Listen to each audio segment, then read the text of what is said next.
This is Lee with 82 Gaming, and I'm back with a continuation of the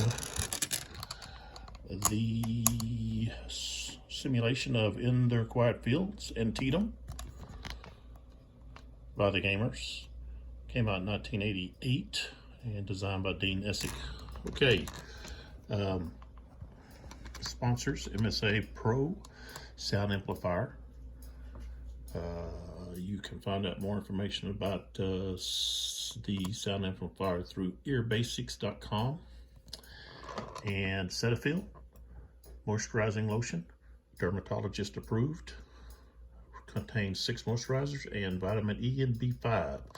More information can be found at cetaphil.com. Okay, when I stopped the last video, I was right here dealing with this attack against Hoffman's brigade, and I got interrupted because we had a snake eating eggs in our hen house, so I had to go take care of that. So I'm back, and we want to finish this. I was looking for what to do when a unit has to retreat through an enemy ZOC, whether or not they're just eliminated or what happens. Well, according to the rules, and that was in, I'll just tell you what, where I found that at. That was, it wasn't under retreats, it was over under, let's see, where did I find that at?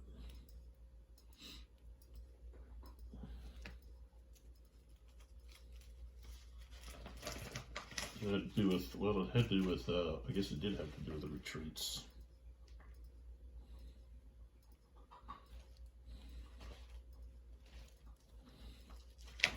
It was over on, let's see, with movement, it was fire combat, yeah.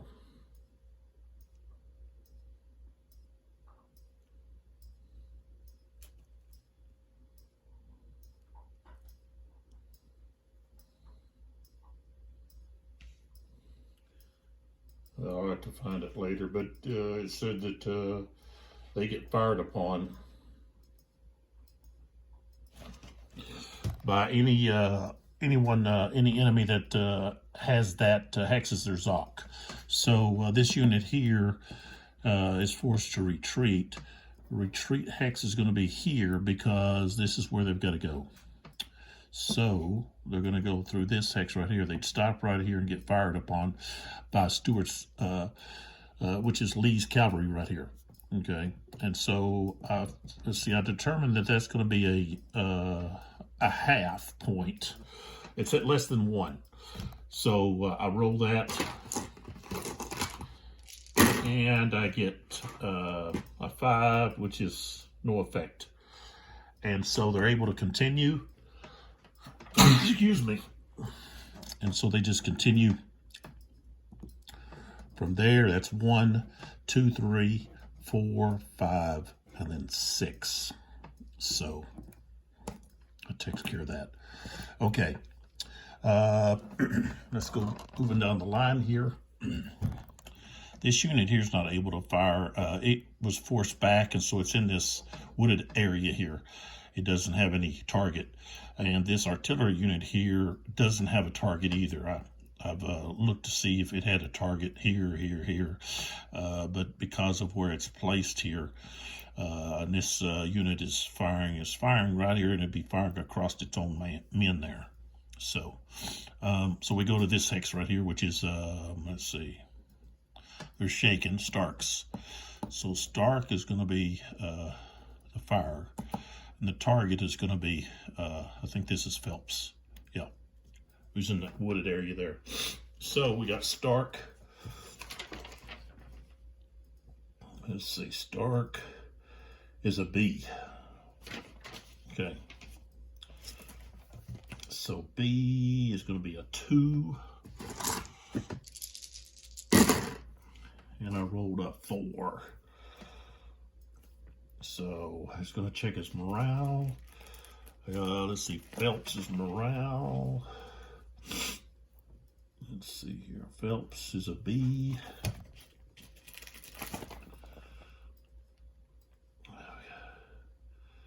he's shaking. So I didn't have any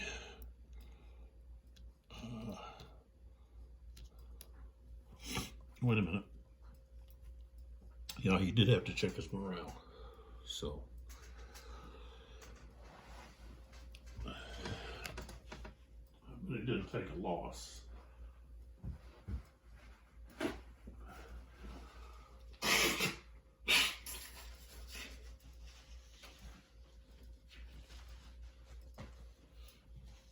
Okay, moving down the line here. Okay. Okay, let's see here. We've got none here. This unit here. Okay, we've got a fire here. He can't. We're going to hit this guy, but we also have, let's see. We've got 4 there, plus we've got Lawton.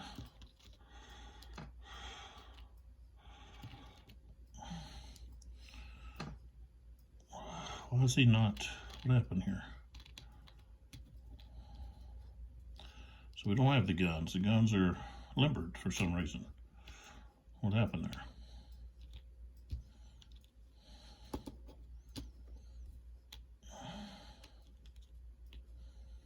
Okay, so we just got Lawton, Stonewall Jackson, and 5.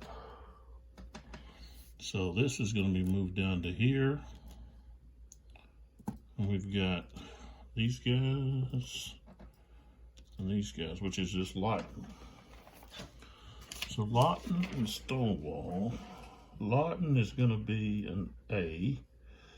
Stonewall is a C. So we've got a C, which is range 2, is a half. And we got 2, so we got 2.5, and then we got the artillery, which is 1, 2. And that's 5, that's going to be 3, so that's going to be 5.5, so just be 5.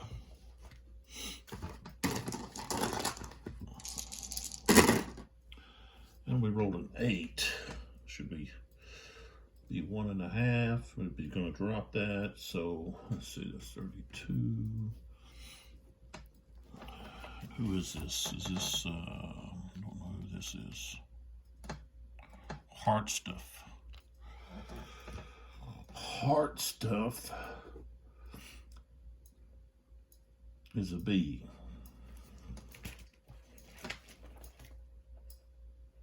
He takes a straggler. So 2 hits and a straggler on Heart Stuff.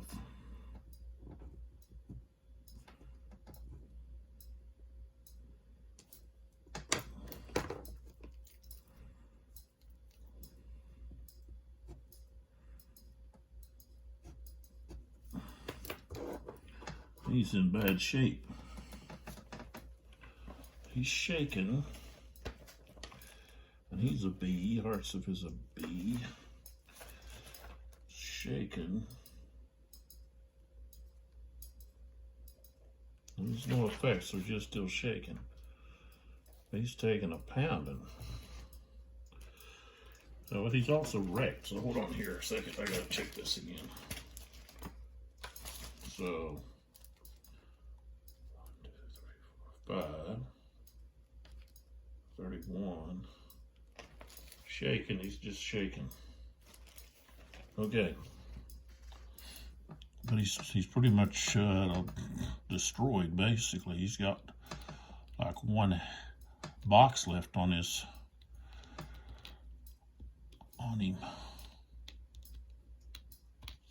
Well, I'm in that crease there.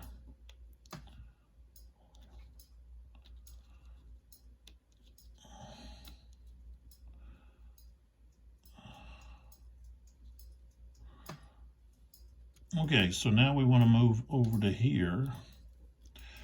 We got this 5. He could fire over to here. I think we will. I think we're going to fire. He's going to fire. And this will be the target right here. Let's move over a little tighter. Okay.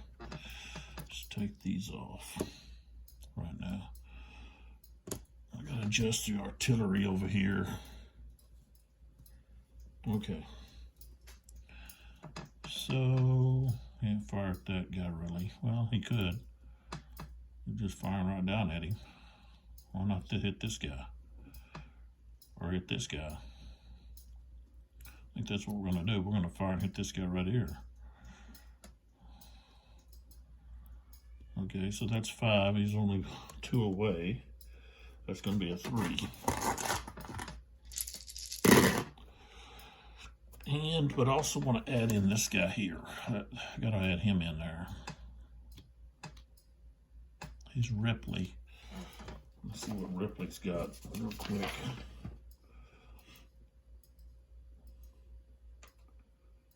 Where'd I see Ripley at?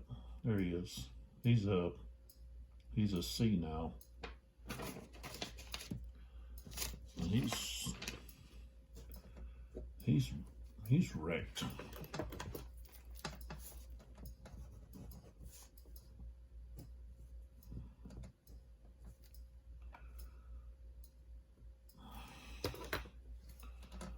So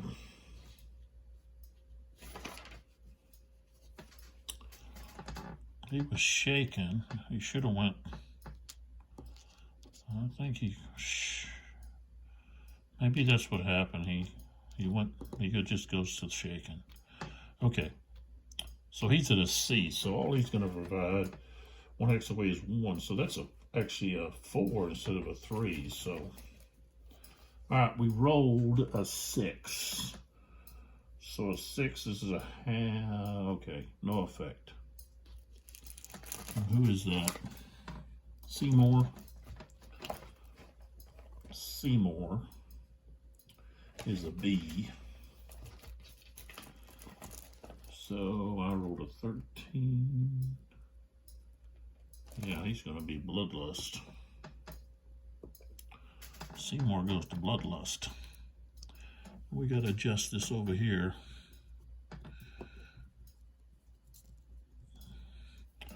Sorry about that. Okay, so we got that taken care of. Okay, this guy here, who's a 3.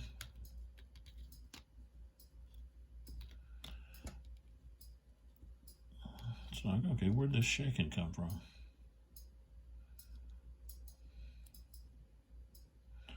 We're firing right there. I don't know where that came from.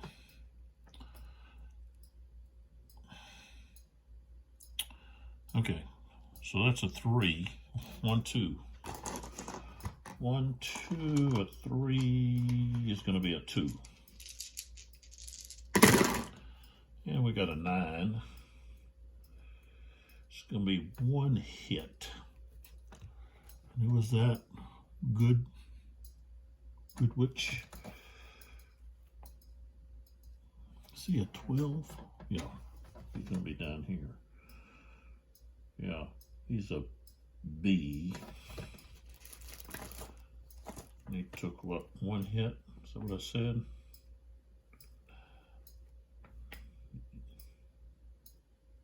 Yeah.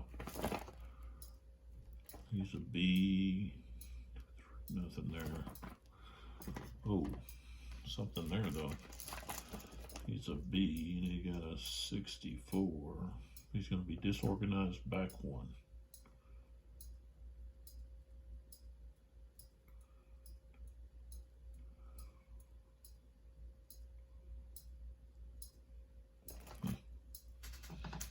Okay. So he's going to be pushed back and disorganized.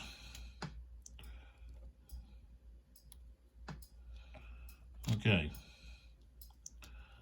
Then we move over to here. So we have, let's see, we've got this detached gun, which is 2. Come on.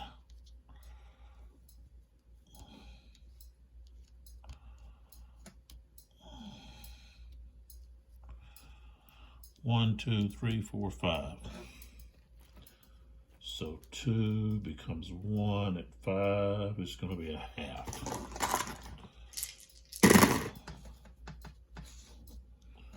And I rolled a an 11 at half. Half becomes 1. And let's see, this unit is Trimble, he's a B. Is that right? Tyndale, I guess. Tyndale, he's a B. He's going to have 1, B5, a straggler. And he's B55, he's going to be shaken. So Tyndale takes a hit. Oops. And he's shaken. Okay, and that's all of that's all of the fire combat I can do. Don't have any that I can do down over here. We just don't have the visibility. So what we have to do now is we've got to change or alter these, all the shaken are going to be removed.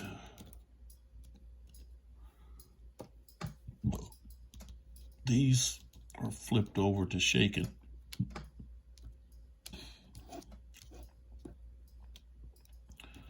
This is removed. This one's removed.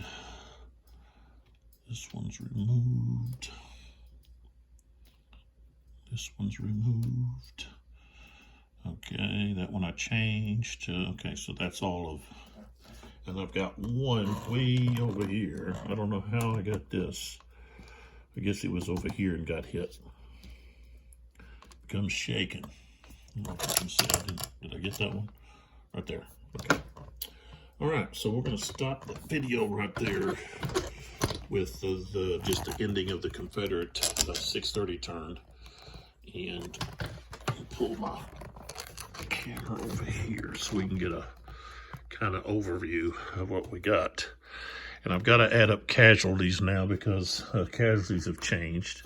So I've got to do that and take these blocks off. One thing I think with the opportunity fire, with artillery at 2 hex range and infantry at 2 hex range, artillery at 3, it's going to provide more of the casualties that you would expect to find in a Civil War game when the units have to move toward the enemy that's in a defensive position, and they got to move toward them in the open. Okay, and they come into the open area. So they've got plenty of time to see them. They've got time to fire. The weapons can reach them. So that's why, I'm using the opportunity fire that's not in the rules, especially not in the updated rules. There is a hint of it in the old original rules that came with the box, but I'm basically using what the Napoleon brigade system used with artillery, and then I'm just adding the infantry with the range of 2, to their front hexes. So we've got the Union line moving closer to the Confederates at the Duncan Church, and they're along the Hagerstown Pike. We've got other Union forces on the move. We've got our cavalry. Basically, it's the cavalry division here, or corps, I guess, really, that was formed with Pleasonton with all control of all the cavalry. They're on their march. We've got the 2nd Corps here, who's got orders. Sumter has got orders to move across the Antietam Creek and attack the sunken road area. And we've also got orders down here with part of I guess part of the 5th Corps, or is it the 9th Corps? Let's see, one of the corps, let's see which corps it was. 12th Corps, Cavalry, 9th Corps, part of the 9th Corps to move across and attack in this area, which you can't see. It's a little further south. So down in this area, crossing down here, I believe right here is where they want them to cross. So, but that's where we're at. It'll be the 7 o'clock turn, and we'll have a visibility of 8, and we've got some reinforcements coming in. I think the Confederates have, I think Anderson's coming in. I'll have to check that. So, all right, we'll catch you on the next video. Thanks for watching.